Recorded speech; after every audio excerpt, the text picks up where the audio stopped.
আল্লাহর পয়গম্বর সুলাইমানকে ডাক দিয়ে বলতেছো, পয়গম্বর আরো বিস্তারিত যদি আপনাকে শোনাই আপনি বড় আশ্চর্য হয়ে যাবেন। আল্লাহর পয়গম্বর বলে, কি ঘটনা একটু আমাকে খুইলা বলো।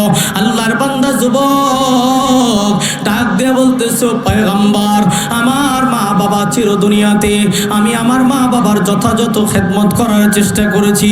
আমার বাবা দুনিয়ার থেকে বিদায় নেওয়ার পরে আমার মা শুধু বেঁচে ছিল, আমি আমার মাকে যথাযথ খেদমত করার চেষ্টা করেছি।